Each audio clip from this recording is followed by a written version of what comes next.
প্রিয় বন্ধুরা, আসসালামু আলাইকুম। আমি পড়ছিলাম ওয়েস্টার্ন গল্প, নাম স্বর্ণ সন্ধানী, প্রথম খণ্ড। শুরু করছি তৃতীয় অংশ। বুড়োর বাড়িটা সবার শেষে, সবচেয়ে কাছেরটাও এটার প্রায় 200 গজ দূরে। বাড়িটা গুড়ির তৈরি, শক্তপোক্ত, ঘর তিনটে। ইঞ্চদের ঘরটায় আসবাব বলতে একটি টেবিল আর দুটো টুল। বিছানা নেই বলে ক্ষমা প্রার্থনা করল ওদের নিয়ন্ত্রণ কর্তা। কুছ পরোয়া নেই, হাসল মুর। ব্ল্যাঙ্কেট আছে আমাদের সঙ্গে। কেবিনের পিছে করালে ঘোড়া রেখে নিকটবর্তী দোকানটায় গেল ওরা খাবার কিনতে। কিন্তু দাম মেটাতে গিয়ে চক্ষু চরগাস হয়ে গেল। ইন্স, গোল্ড মাইন খুঁজে কি লাভ? তার চেয়ে এসো একটা দোকান দিয়ে বসি, সুপারিশ করলো মোর। তার চেয়ে তোমার নলাটা একটু সামলালে কেমন হয়? কি, আমার নলা? আর নিজেরটা? চেপে উঠল মোর। আমি পেট্রোগা মানুষ, আত্মপক্ষ সমর্থন করলো ইন্স। বলে কি, তবে তো আমি প্রতিদিনই উপোস দিচ্ছি। বাদ দাও, মদের দাম কেমন দেখা যাক। একটা সেলুনের দিকে এগিয়ে গেল ওরা। সুইং ডোর ঠেলে ঢুকলো ভেতরে। জায়গাটা চটকদার, জাকাল আয়না আর কাঁচা হাতে ছবি দিয়ে সাজানো। বারটা ঝকঝকে তকতকে। ঘরের পেছন দিকে সুবিন্যস্তভাবে বোতল আর গিলাস রাখা। বসার জন্যে টেবিল এবং টুলের ব্যবস্থা। ওরা যে টেবিলটা বাছল সেটা থেকে বার আর প্রবেশদ্বার দুটোই দেখা যায়। লোকগুলোকে সুবিধার মনে হচ্ছে না, মন্তব্য করলো মোর। কেন, তুমি কি এখানে দেবতাদের আশা করেছিলে নাকি? একজন দেবতাকে অবশ্য দেখতে পাচ্ছি। ডিউকে দেখেছ? হা, ওর পিঠে জীবনেও পাখা গজাবে না। প্রসপেক্টরটি একাকী ছিল। এগিয়ে এসে অভিবাদন জানালো ওদের। তোমাদেরকেই খুঁজছিলাম। ড্রিঙ্কের ব্যবস্থা করে বসে পড়ল সে। উজ্জ্বল হাসিতে কাউবয়দের ভাসিয়ে দিয়ে প্রশ্ন করলো, কোথায় উঠেছ? ইঞ্চ জানালো, থাকার একটা বন্দোবস্ত হয়েছে, তবে আশ্রয়স্থলের অবস্থান ছাড়া আর কোনো খুঁটিনাটি বিষয় প্রকাশ করল না। তোমরা ভাগ্যবান, বলল বুড়ো। আমাদের সঙ্গে আর যাত্রা আমাদের সঙ্গে আর যারা এসেছে তাদের বেশিরভাগকেই খোলা আকাশের নিচে শুতে হবে। আর ঝড় যদি ওঠে, এসব এলাকায় যখন তখন ঝড় বৃষ্টি হয়, কি অবস্থা হবে বুঝতেই পারছো। ভাতিজিকে নিয়ে কোথায় উঠলে? মোরের জিজ্ঞাসা। জিম ব্যবস্থা করেছে, খলখল করে হাসলো বুড়ো। জায়গাটা চমৎকার। আসলে চাল্লু ছোকরা তো, নিজেও অবশ্য জানে সে কথা। শহরের সেরা প্রাইভেট হাউসটায় উঠেছি আমরা। মিস হগম্যান যেটার মালিক আর কি। ওর বউ? প্রায় চেঁচিয়ে উঠল মোর। মিস হগম্যান বললাম না, বলল ডিউ। জিমের বোন, খুব ভালো মহিলা। যাকগে, শহরটা একদম ঘিঞ্জি মার্কা না? 30 বছর আগের কথা মনে পড়ে যাচ্ছে এখানে আসার পর থেকে। আচ্ছা, উঠে পড়ি। কাছাকাছি থেকো বাচ্চারা। জিমকে বলো না যেন আমাদের দেখা হয়েছে, বুঝতে পেরেছ? লোকটা তাড়াহুড়ো করে চলে গেলে কুঁচকে উঠল দু বন্ধুর ভুরু। তবে দুজনের কারণটা ভিন্ন। ইন্স বিস্মিত আর মুর ক্রুদ্ধ। আজব তামাশা, চড়া গলায় বলে উঠল ইন্স। ঘুত করে শব্দ করল তার বন্ধু। অমন চমৎকার একটা মেয়ে একটা বদমাশের পাল্লায় পড়েছে, আর তামাশা মনে হচ্ছে তোমার? বুনো গলায় বলল মুর। ওর চাচার সঙ্গে আছে, একটা নির্বোধ মাতালের সঙ্গে। মিস হগম্যানও ওখানে আছে কিন্তু। মুরের মন্তব্য ভদ্রমহিলার প্রতি সম্মান প্রকাশ করল না। একটি ইটিং হাউসে খাওয়ার পর থেকে উপলব্ধি করলো ইন্স, যে কারণেই হোক লোকের দৃষ্টি আকৃষ্টও করছে সে। লোকে চেয়ে থাকছে ওর দিকে, কিন্তু চোখে চোখ পড়লেই দৃষ্টি ফিরিয়ে নিচ্ছে ঝট করে। সঙ্গীকে ব্যাপারটা জানালো। আমার চেহারার কারণে? জিজ্ঞেস করলো। দীর্ঘ 2 মুহূর্ত জরিপ করলো মুর। আমি তো অস্বাভাবিক কিছু দেখছি না, ঘোষণা করলো। অবশ্য আমার কথা আলাদা। তোমার চেহারা আমার সহ্য হয়ে গেছে, কিন্তু এদের যদি না হয় তবে দোষ দেয়া যায় না।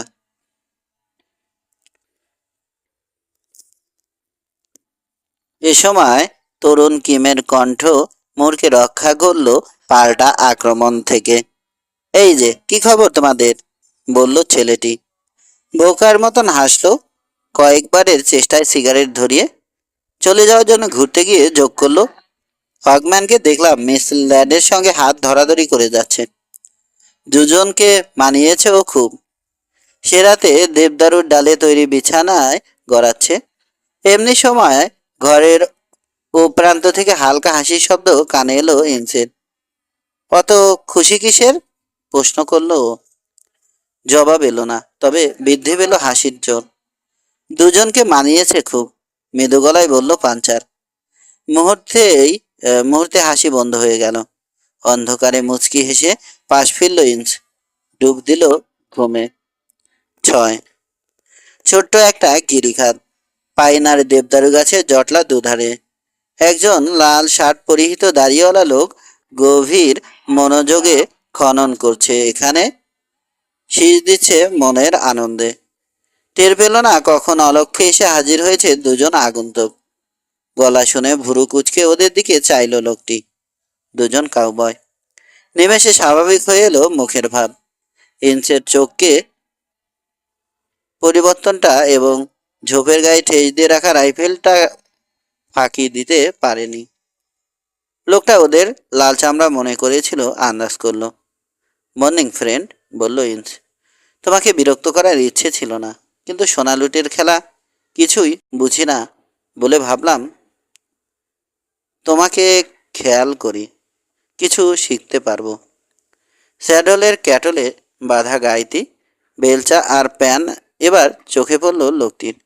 সমাজদারের হাসি ফুটল ওর মুখে। নতুন লোক, বলল। শেখাশেখির কিছু নেই। ডাস থাকলে গাধাও খুঁজে পাবে, আর না থাকলে চালাকের বাবারও সাধ্য নেই। ডাস ধুতে কৌশল জানা চাই, নইলে প্রচুর অপচয় হয়ে যায়। কোদাল ভর্তি বালুময় মাটি ছুঁড়ে দিল প্যানে। কাছের নালাটা থেকে পানি এনে ওটা ভরে ফেলল প্রায়। তারপর উবু হয়ে বসে ধীরে ধীরে এক হাতে নাড়তে লাগলো মিশ্রণটা। একটু পরপর পাত্র থেকে খানিকটা করে কাদা ফেলে দিচ্ছে। অতি সামান্য পানি যখন অবশিষ্ট, তখন বন্ধ হলো এই প্রক্রিয়া। সাবধানে পানিটুকু ঢেলে পাত্রের তলানিটা পরম আগ্রহে পরখ করল। মুখ তুললে দেখা গেল তাতে নিদারুণ বিরক্তি মাখা।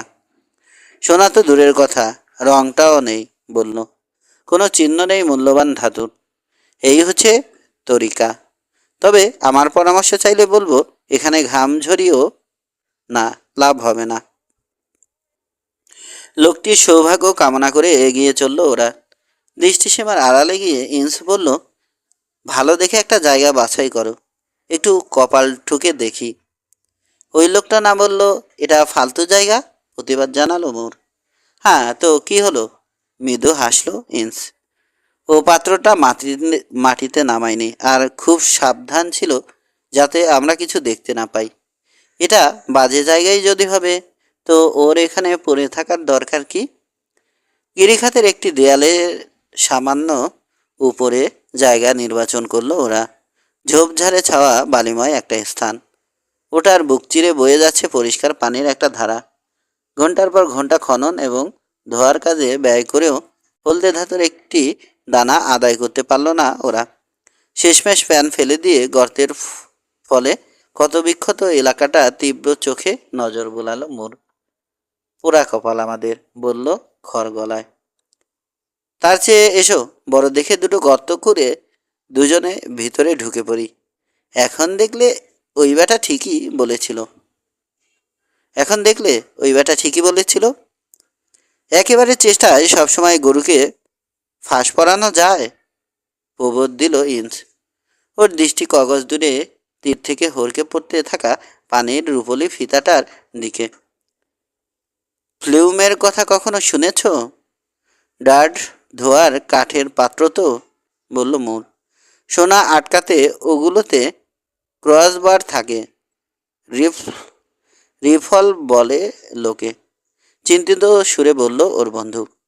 পানির ওই চোটটা একটা প্রাকৃতিক ফ্লুম, ঢালবে নিজের জন্যে চ্যানেল কেটে নিয়েছে। আর ওই যে তোমার রিফল খুদে জলপ্রপাত তৈরি করেছে একটি সংকীর্ণ শৈলশিরা, সেটিকে আঙুলের ইশারায় দেখালো। নালার দুপাশে পা রেখে প্রতিবন্ধকের উপর থেকে মুট মুট বালি তুলে পাত্রে রাখলো ওরা, তারপর ধুতে শুরু করলো। দুজনের কেউই দক্ষ নয় এ কাজে, ফলে কাদায় মাখামাখি হতে বিশেষ বেগ পেতে হলো না। শেষ অবধি ছিটে ফোটা কাদা অবশিষ্ট রইল এবং সেদিকে একবার চেয়ে পিছন দিকে মাথা ঝটকা মারল হিন্স। তার ভেজা কাদাময় একটা হাতে মুখ চেপে ধরে কোনো মতে বিজয় হুঙ্কার ঠেকালো বন্ধুর। তোমার কোনো আক্কেল নেই? শহরের সবাইকে ঢোল পিটিয়ে জানিয়ে দিতে চাও? সরি হিন্স, বলল মুর, আমি বুঝতে পারিনি। ঠিক আছে ঠিক আছে। সাগ্রহে ঝুঁকে পড়ল ওরা পাত্রটার উপর। চকচকে কণাগুলো মিশে রয়েছে বালির তলা নিতে।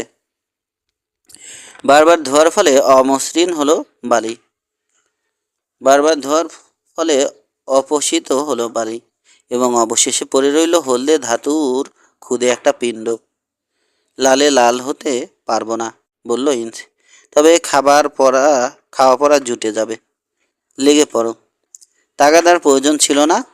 ওর আজব প্রকৃতির বন্ধুটি হয়তো সম্পদের প্রতি উদাসীন, কিন্তু তাও তা নয়। পশ্চিমে এসেছে সে এরই লোভে, এবং পেয়েও গেছে। তবে হ্যাঁ, এখন অবশ্য আরেকটি দামি জিনিসের সন্ধানও সে পেয়েছে। ঘেমে নে একসা হয়ে গেল ওরা, খিল ধরে গেল শরীরে, তবু কাজে ক্ষান্ত দিল না। শেষ অবধি পশ্চিম আকাশ লাল করে দিয়ে সূর্যি মামা ঘোষণা করল সন্ধে নামছে।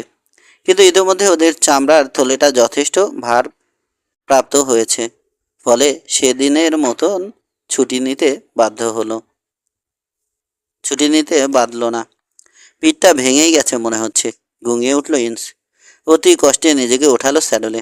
আস্তে যা কেলে ভূত, বলল সিলভারের উদ্দেশ্যে। অলস একটা দিন কাটিয়ে এ মুহূর্তে স্বভাবতই চঞ্চল হয়ে উঠেছে প্রাণীটা। তুমি তাও ভাগ্যবান, বলল মুর। পিঠের সঙ্গে সঙ্গে আমার কোমরটাও গেছে। তা কতখানি পাওয়া গেল তোমার ধারণা? জানি না, নফলার হয়তো বলতে পারবে। এবং পারল। কাউবয়রা আগ্রহ নিয়ে ওকে ওদের অক্লান্ত পরিশ্রমের ওজন নিতে দেখল। একটু পরে মুখে হাসি নিয়ে ওদের দিকে চাইল নফলার। খুব দেখিয়েছ, বলল। 3 আউন্স ডাস্ট, প্রতি আউন্স $18 করে। শুরুর তুলনায় রীতিমতন ভালো। মাত্র 3 আউন্স? মোর হতাশ। যে পরিমাণ খাটুনি, তাতে 3 পাউন্ড হলে পোষাতো। তোমাদের কপাল ভালো, বলল বৃদ্ধ। শয়ে শয়ে লোক সপ্তাহের পর সপ্তাহ খাটাখাটি করেও এই পরিমাণ ডাস্ট বানাতে পারে না। অল্প কজনের ভাগ্যে শুধু খনি মিলে যায়। তুমি একটা গরু, তিরস্কার করলো ইন্স। কাউ পাঞ্চিং করলে 1 মাস লাগতো এ টাকা কামাতে। আমি আমার ভাগেরটা ফেলে দেব, বিড়বিড় করে অসন্তোষ প্রকাশ করলো মুর। হ্যাঁ, পকেটে, হেসে ফেলল ওর বন্ধু। এখন চলো, দুর্ভিক্ষের সূচনা করি গে। তর্কাতর্কি করতে করতে বেরিয়ে গেল ওরা। নফলারের চোখের কৌতূহলী দৃষ্টি ওদের নজরেই এলো না।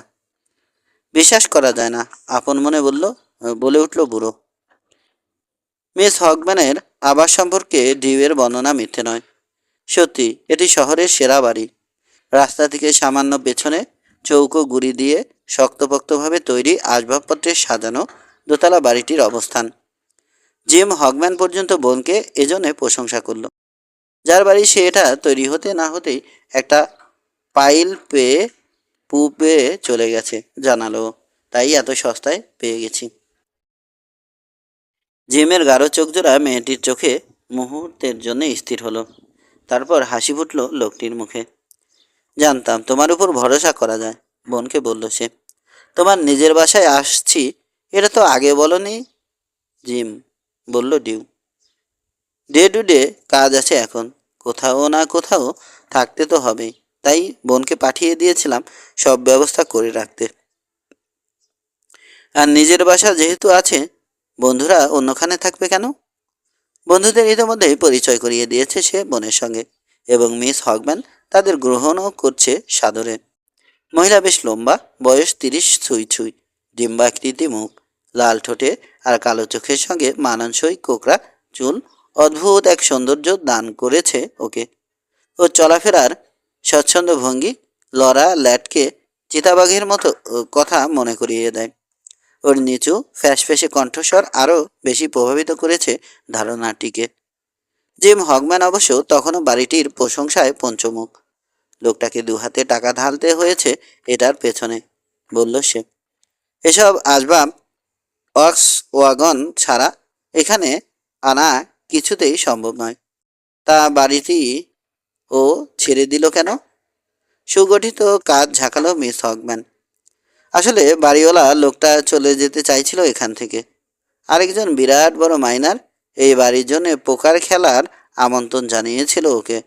বাজি ধরেছিল একটা নির্দিষ্ট পরিমাণ সোনা। দাও মেরে দিয়ে এক রাতে লালে লাল হয়ে গেল মার্টিন। তারপর এই বাড়ি থাকলো কিনা সে ব্যাপারে ওর আর কোনো উৎসাহ ছিল না। মেহমানরা নিজেদের রুমে চলে গেলে বোনকে বলল জিম, তো মার্টিন বাড়িটা তোমাকে এমনি দিয়ে গেছে? অসহিষ্ণুতার ভঙ্গি করে উঠে দাঁড়ালো মহিলা। ডয়ার খুলে একটা কাগজ বের করলো। ওকে এটার জন্যে $1000 দিয়েছি আমি, বলল। এই যে তার রসিদ।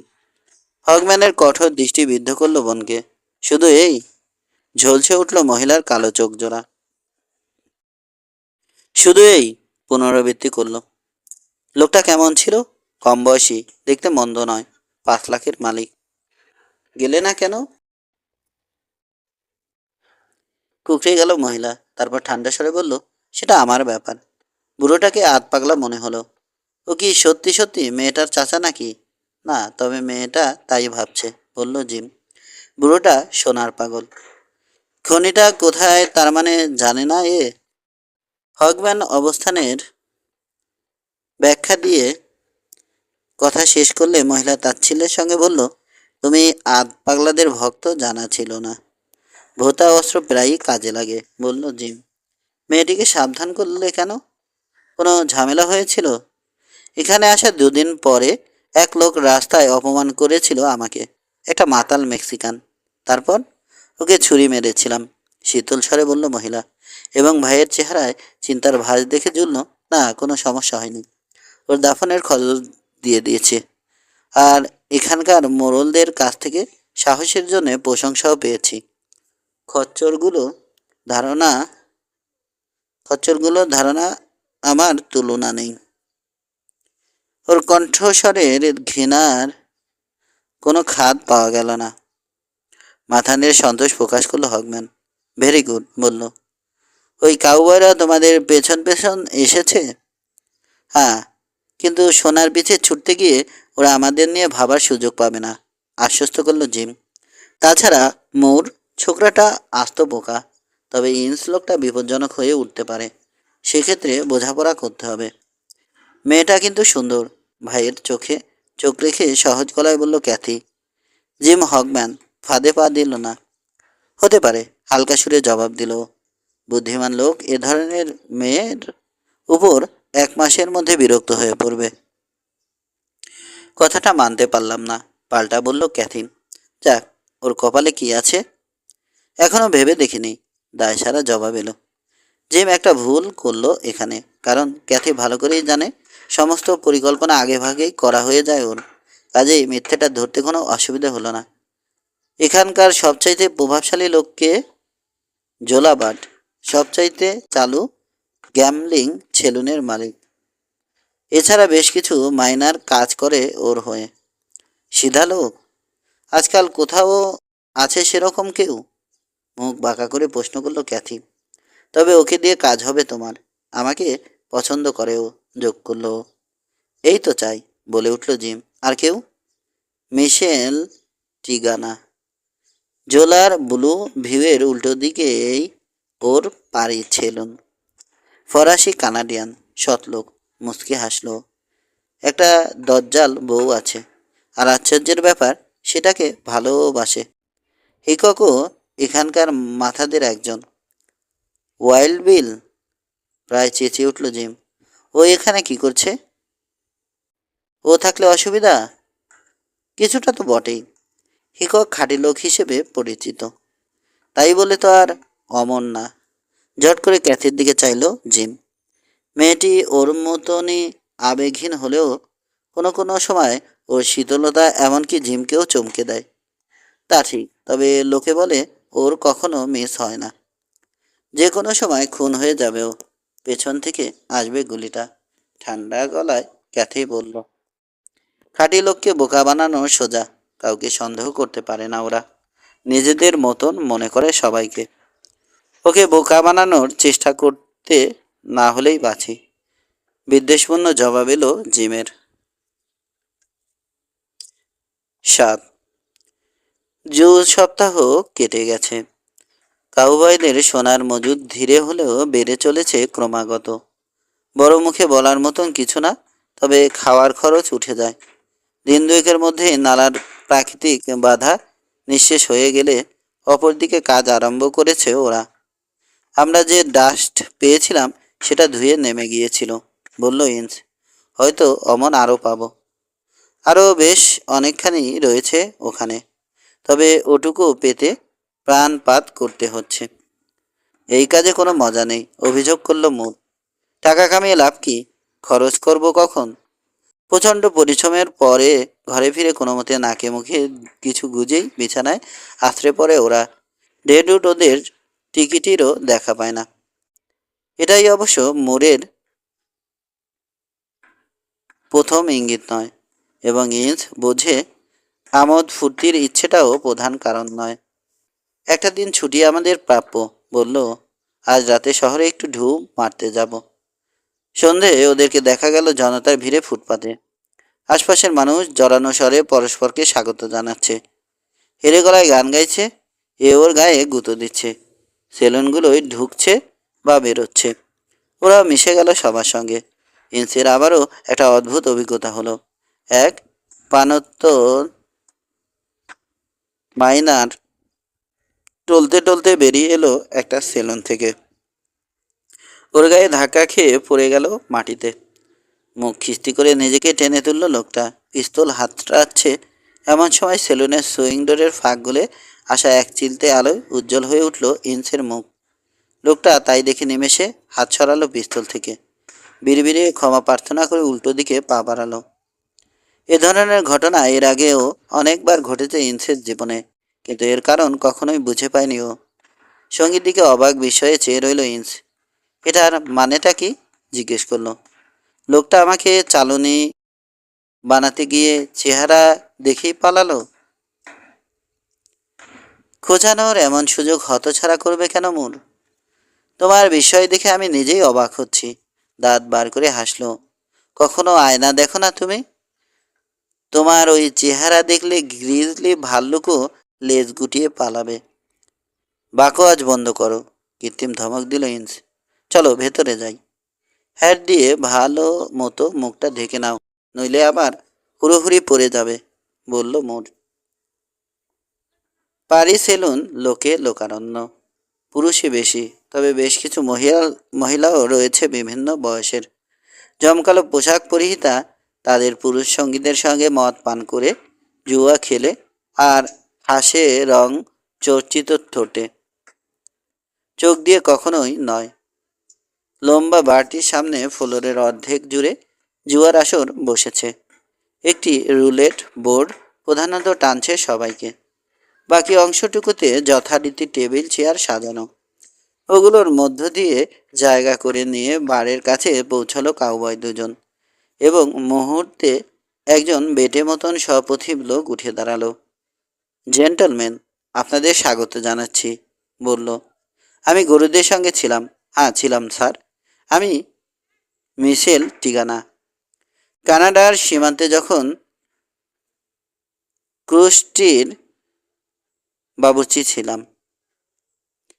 ওই খচ্চরগুলো হাত প্রায় টেনে ছিঁড়ে ফেলতো। আপনারা আমার সঙ্গে ড্রিঙ্ক করুন। বকবক করে চলল ও রেঞ্জের বিভিন্ন ঘটনা স্মরণ করছে। আহ, কি চমৎকার ছিল ওই দিনগুলো, বলল।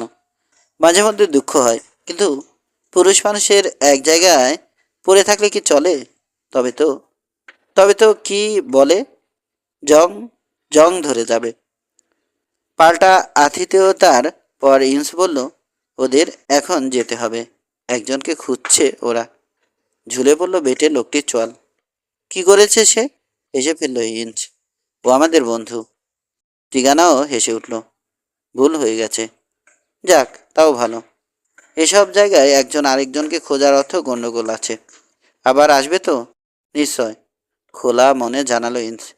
ওরা দরজার কাছে পৌঁছতে না পৌঁছতে ওটা ঝটকা খেয়ে পেছনে চলে গেল। প্রবেশ করলো যে কোনো সমাবেশে দৃষ্টি কাড়বে এমন এক লোক। লম্বায় 6 ফুটের উপরে লোকটি। মানানসই দেহ, আবহাওয়া, ক্রীড়াবিদদের মতন মসৃণ তার গতি। হলদেটে চুল কাঁধ ছুঁয়েছে, চোখ জোড়া ফ্যাকাশে নীল, ঝুলে পড়েছে লম্বা গোঁফ। কাটছাট চেহারায় অদ্ভুত এক আত্মবিশ্বাস ফুটে বেরোচ্ছে। বোঝা যায় এই লোকের ওজন আছে। লোকটির পোশাক আশাকও সমীহ আদায় করে নেয়।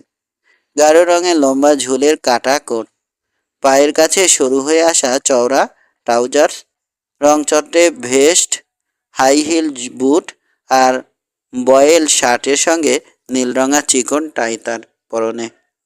দেহের মাঝ বরাবর চামড়ার বেল্টে সাদা হাতলের দুটো কোল্ট রিভলভার। গুঞ্জন থেমে গেল এবং সব জোড়া চোখ স্থির হলো ওর উপর। এদিক সেদিক নট করে নিঃশব্দে ঠিকানার সামনে এসে থামল সে। খাটো ফরাসি লোকটি ব্যস্ত হয়ে পড়ল ওকে স্বাগত জানাতে। কে? পাশে দাঁড়ানো লোকটাকে জিজ্ঞেস করলো ইন্স। আকাশে উঠে গেল লোকটির ভুরু। তুমি এ শহরে নতুন নাকি? প্রশ্ন করলো। আরে, ও তো ওয়াইল্ড বিল, সবাই চেনে ওকে। হ্যাঁ, নতুন, জানালো ইন্স। বেরিয়ে পড়ল সেলুন ছেড়ে। খানিকক্ষণ নিশ্চুপ রইল। এইমাত্র দেখা লোকটির কথা ঘুরপাক খাচ্ছে মাথায়। ওয়াইল্ড বিল, পশ্চিমের সবচাইতে বিখ্যাত গানম্যান। কল্পনায় নিজেকে দীর্ঘদেহী লোকটির সঙ্গে শোডাউন করতে দেখল। পরাস্ত করতে পারবে সে ওই লোককে? হঠাৎ হাসি পেয়ে গেল ওর। গানফাইটার ইন্সকে পেছনে ফেলে এসেছে ও। এখানে তার পরিচয় কাউপাঞ্চার এবং মাইনার হিসেবে। মোরের কণ্ঠ সেদ ফেলল ওর ভাবনায়। ওকে দেখি খুনি মনে ওকে দেখে খুনি মনে করার কোনো উপায় আছে?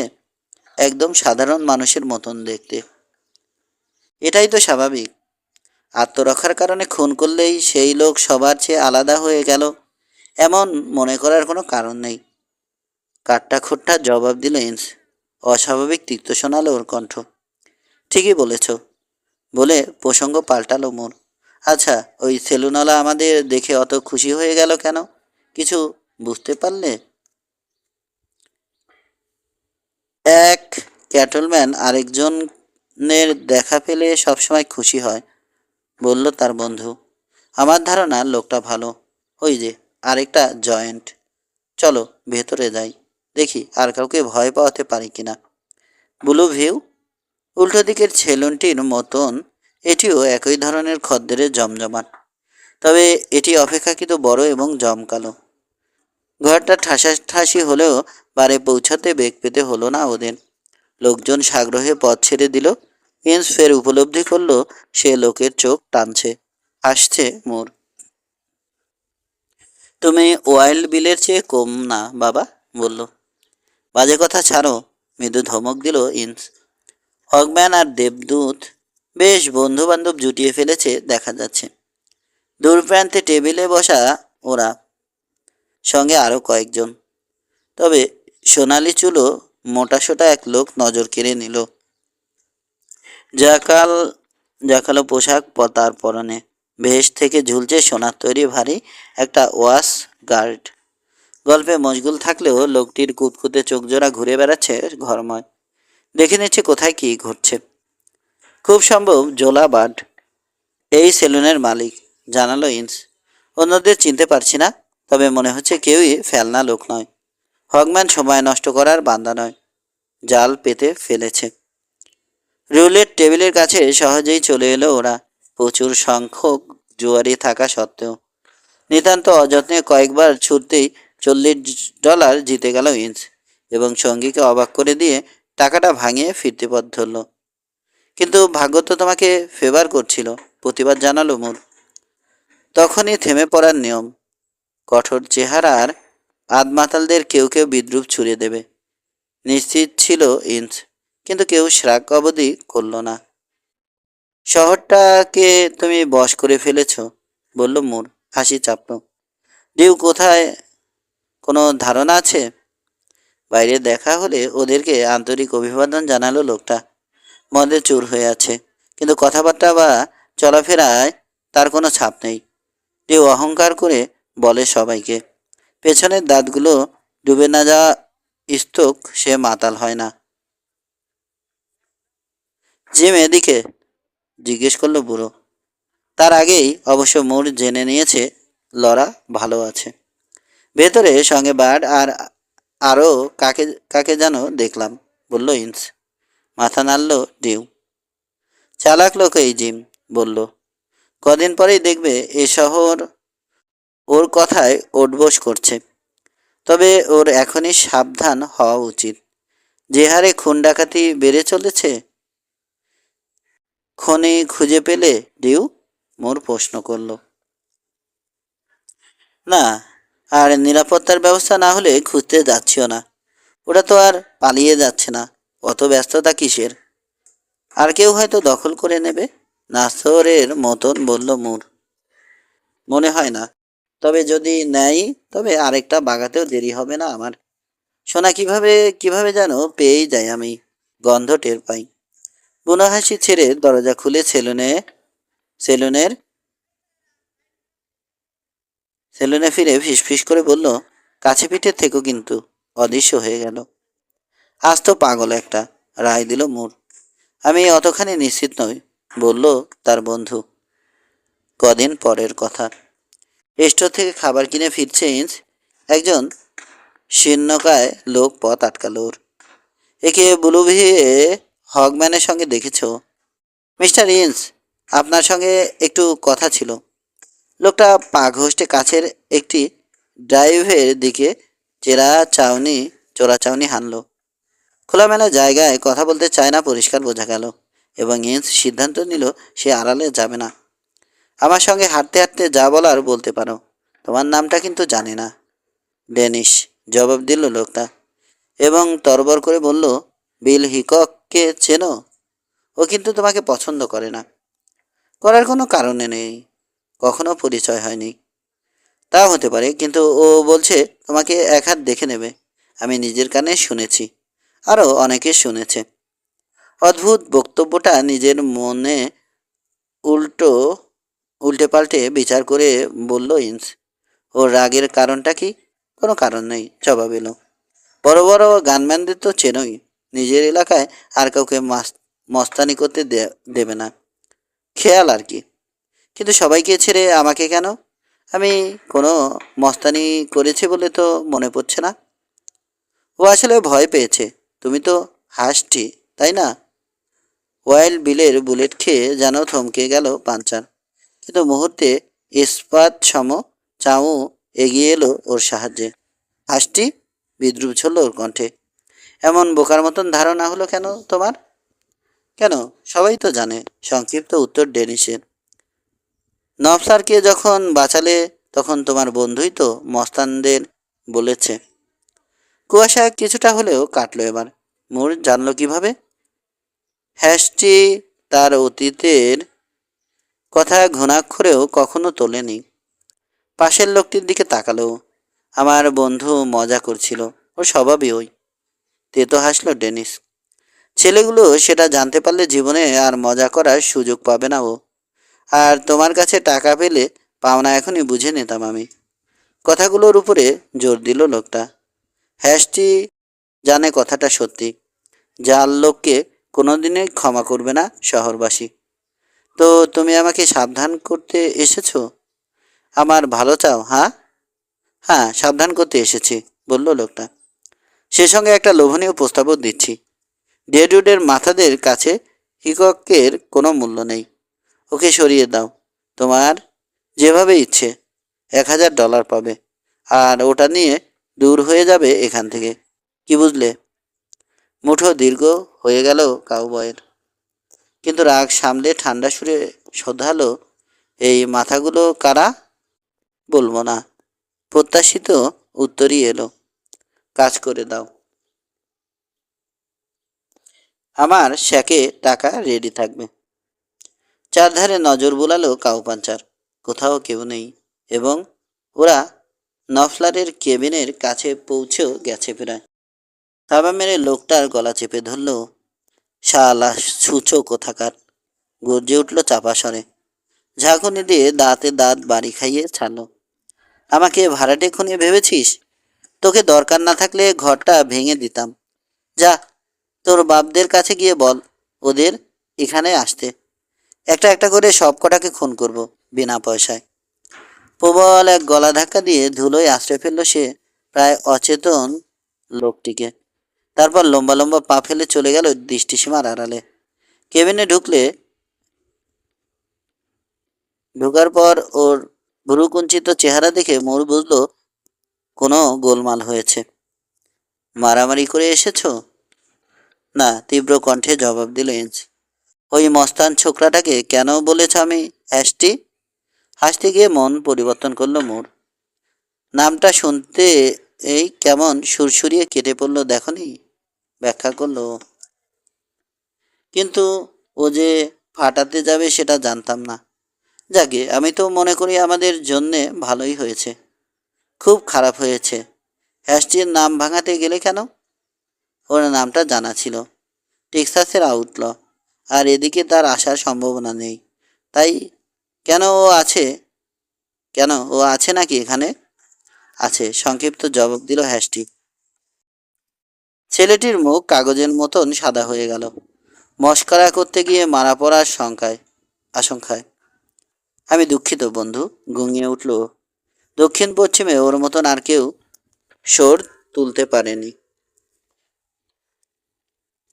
নির্দয় হাউন্ডটা তোমাকে পেলে কুটি কুটি করে ফেলবে। তুমি বরং জঙ্গলের দিকটায় পালাও। আমি থাকি, হাজার হলেও গাড্ডায় তোমাকে তো আমিই ফেলেছি। ওর আতঙ্কিত চোখজোড়া অপরজনের চোখে স্থির। তুমি ঠিক জানো তো ও এখানে? একদম। কঠোর হাসির সঙ্গে প্রত্যুত্তর এলো। তুমি ওর দিকেই চেয়ে আছো। ছাড়ো দোস্ত, এখন ফাদলামির সময় নয়। ফাদলামি আমি করছিও না, তীব্র উত্তর পেল মূল। আমাকে এই লোকে হ্যাশটি বলে ডাকে। টেক্সাসে আউটল করা হয়েছে আমাকে, আর নাম ভাঙানো হচ্ছে না, হচ্ছে অন্য সবখানে। ঘৃণার অভিব্যক্তি ফুটে উঠতে দেখবে আশা করেছিল হ্যাশটি, কিন্তু মোরের চেহারায় শুধু বিস্ময়, ভক্তি এবং স্বস্তির ছাপ। তবে আর চিন্তা নেই, চওড়া হেসে চেঁচিয়ে উঠল, নিজের কাছ থেকে পালাতে হবে না তোমাকে। এখানে আসার সময় আমি সে চেষ্টাই করছিলাম, ভাবের সঙ্গে বলল হ্যাশটি। কিন্তু মনে হচ্ছে তা সম্ভব না। না মোর, চিন্তা নেই কথাটা ঠিক না। চিন্তা আছে তোমার জন্যে। দু মুহূর্ত দ্বিধা করলো। আমাদের ভিন্ন রাস্তা ধরতে হবে। এ জীবনে না, তরির জবাব দিল মোর। আমরা দুজনে পার্টনার, আর আমি এঁটেল পোকার মতন তোমার সঙ্গে সেটে থাকবো। ব্যাস, তারপর যা হয় হোক।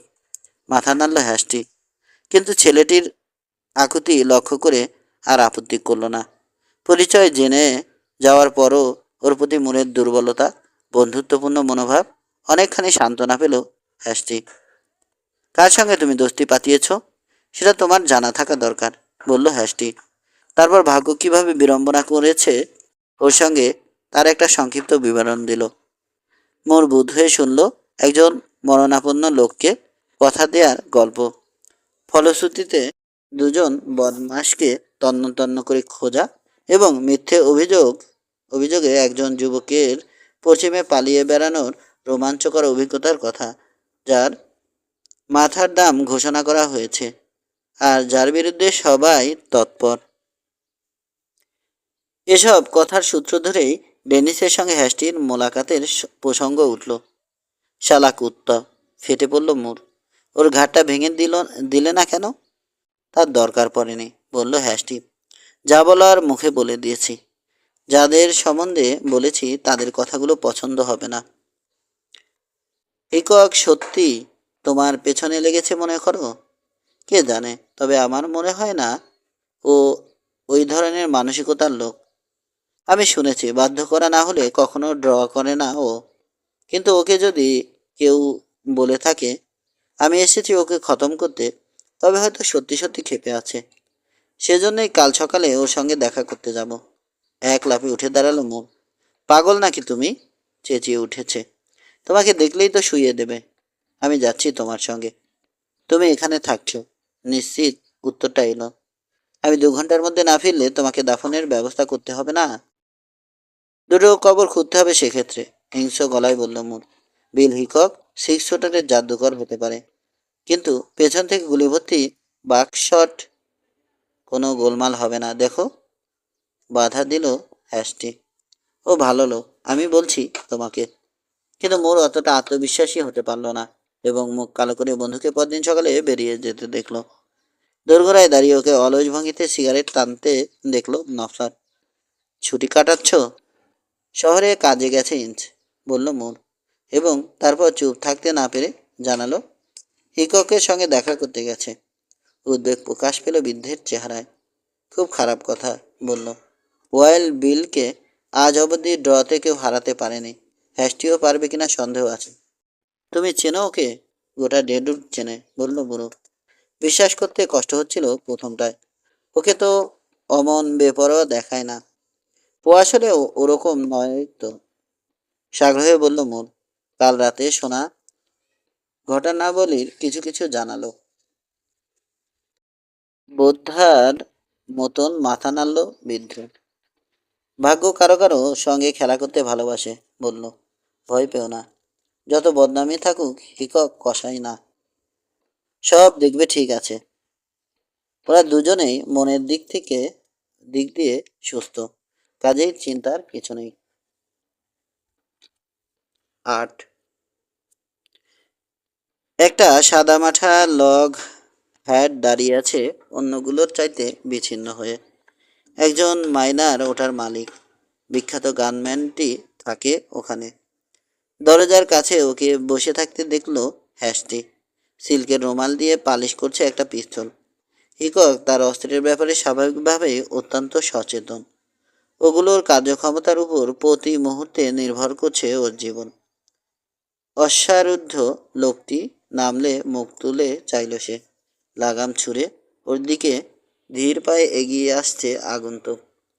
মর্নিং স্যার, বলল লোকটি। শোধালো, আপনি নাকি আমাকে ডেকেছেন? অভিবাদন গ্রহণ করলো হিকক, কিন্তু ওর চোখ জরিপ করছে গান বাটে আলগাভাবে ঝুলন্ত আঙুলগুলোকে। মুহূর্তে বিদ্যুৎ খেলে যেতে পারে চিতাবাঘের মতন স্বচ্ছন্দ এবং ক্ষিপ্ত লোকটির দেহে। পিস্তলটাকে শেষবারের মতন ঘষে সমালোচকের চোখে ওটাকে পরখ করে হোলিস্টারে ঢুকিয়ে উঠে দাঁড়ালো। মিস্টার ইন্স, মানুষকে বিশ্বাস করার সাহস আছে আমার, শুরু করলো। আজকের জামানায় এর দরকারও সবচেয়ে বেশি। তোমার সঙ্গে পরিচিত হয়ে সুখী হলাম। তারপর কঠোর সুরে বলল, তুমি যখন আমার উদ্দেশ্যে কথা বলছিলে তখন 5 বার মারা পড়তে পারতে। নেচে উঠল হ্যাস্টির চোখ। একবারই যথেষ্ট হতো। বাইরে খুব গরম, হিকক পর্যবেক্ষণ করে বলল, ভেতরে এসো। আনারম্বর লিভিং রুমের টুলে মুখোমুখি বসলো জীবন মৃত্যুকে পায়ের ভিতা বানিয়ে ঘুরে বেড়ানো দুঃসাহসী 2 পুরুষ। শুনেছি তুমি নাকি ডেডুডে এসেছো আমাকে কাবার করতে, বলল হিকক। ডেনিশ রটিয়েছে বুঝি? হ্যাঁ, স্বীকার করলো গানম্যান। মনে হয় আমার সম্পর্কে তোমাকেও একই কথা বলেছে। অনুমান নির্ভুল বুঝতে পেরে বলে চলল, ওর মতলবটা কি?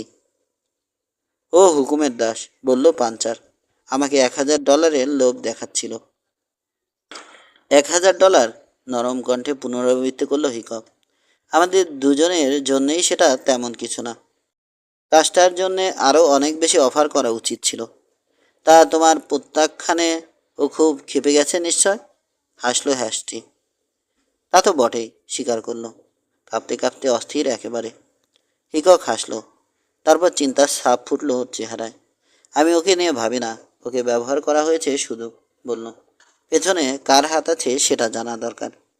সেজন্যে তোমার পেছন দিকেও চোখ থাকতে হবে, সাবধান করলো পাঞ্চার। আমাকে বলা হয়েছিল কাজটা হয়ে গেলে আর কোনো অসুবিধা হবে না। আমি সতর্ক থাকব, কথা দিল হিকক। মুহূর্তের দ্বিধার পর মৃদু হেসে বলল, শুনেছি পিস্তলে তোমার হাত নাকি খুব ফাস্ট। তুমি কি মনে করবে জানি না, তবে আমার কিন্তু কৌতূহল হচ্ছে। বেশ, বলল পাঞ্চার, আমি রাজি। গুড, বলল হিকক। ককদম দূরত্বে মুখোমুখি দাঁড়ালো ওরা। ওয়াইল্ড বিল হিকক। চোখ ধাঁধিয়ে দিয়ে ঝলসে উঠল দুজনের অস্ত্র, এবং হামার পতনের কট শব্দটা মিলেমিশে এক হয়ে গেল। দীর্ঘশ্বাস ফেলে পিস্তলটা হোলিস্টারে ঢুকিয়ে রাখলো হিকক। ভাগ্যিস খেলা ছিল এটা, বলল, নইলে আর শ্বাস নিতে হতো না। এর চেয়ে দ্রুত ড্র আমি আর কখনো দেখিনি। শহরের লোকে যদি জানে এটা, থতমত খেয়ে থেমে গেল। হ্যাশটি বুঝতে পারলো গানম্যান কি বলতে চায়। হিকক আসলে অনুকূল্য চাইছে।